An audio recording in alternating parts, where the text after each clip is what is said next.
Hello बच्चों, let's see the question. According to adsorption theory of catalysis, the speed of reaction increases because adsorption theory of catalysis के बारे में यहाँ पे हमें इंफॉर्मेशन दी है कि according to that speed of reaction increases, speed बढ़ जाता है रिएक्शन का। तो ये क्यों होता है वो पूछा गया है। यहाँ पे हमें 4 रीजन दिए हैं, उनमें से वैलिड रीजन कौन सा है वो पूछा गया है। फर्स्ट क्या है, in the process of adsorption activation energy of molecule becomes large. Adsorption produces heat which increases the speed of reaction. Adsorption lowers the activation energy of reaction and adsorption increases activation energy of the reaction.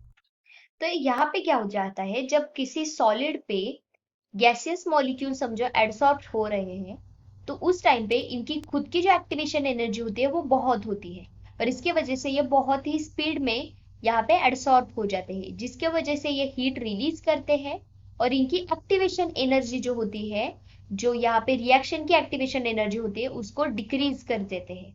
Okay, ये क्या करते हैं, activation energy of reaction की activation energy को क्या कर देते हैं, लोअर कर देते हैं, या तो हम कह सकते हैं डिक्रीज कर देते हैं।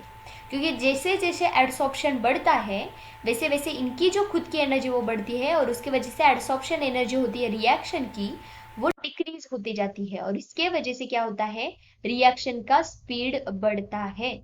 तो आंसर कौन सा आने वाला है, ऑप्शन सी, क्योंकि हमें ये तो बात पता है कि स्पीड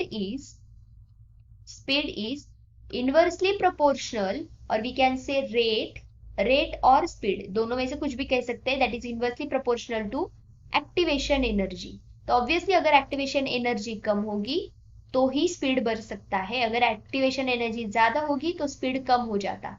तो उसके वजह से एक्टिवेशन एनर्जी लो की जाती है, जैसे कि उसका स्पीड बढ़ जाएगा। तो answer C will be the final. I hope you understood. Thank you so much, all the best.